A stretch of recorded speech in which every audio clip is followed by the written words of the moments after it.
बैन-अक़वामी मंज़रनामे से खबर शामिल करते हुए आपको बताएं कि ट्रंप की हलफबरदारी की तक़रीबात के लिए फंड इकट्ठा करने के तमाम साबका रिकॉर्ड तोड़ डाले।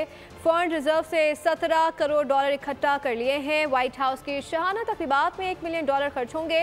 डोनर्स के लिए हॉट फेवरेट ट्रंप से मिलना महंगा और इंतहाई मुश्किल हो गया।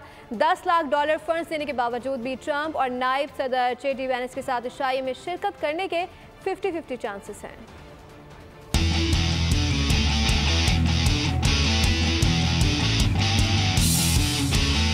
व्हाइट हाउस जाने से कबल ही ट्रंप का तोती बोलने लगा। डोनाल्ड ट्रंप के नाम पर $17 करोड़ इकट्ठे हो गए। ज़ोहराना और एशाया इतना महंगा कि सुनते ही सर चकरा जाए। मिलने वाले पहले $10 लाख ढीले करे, फिर ट्रंप से मिले।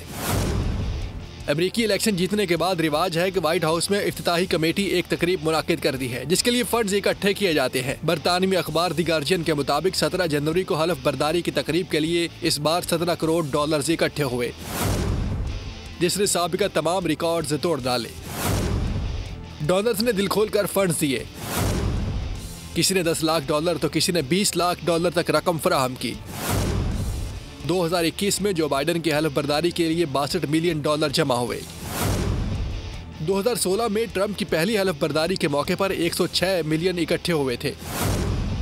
इस बार फेसबुक, अमेज़न और गूगल ने हलफ बर्दारी के लिए खूब रकम लुटाई।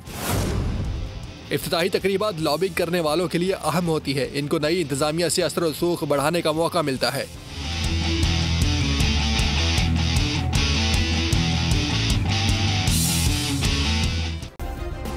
सब्सक्राइब करें और बेल दबाएं ताकि कोई खबर रह न जाए।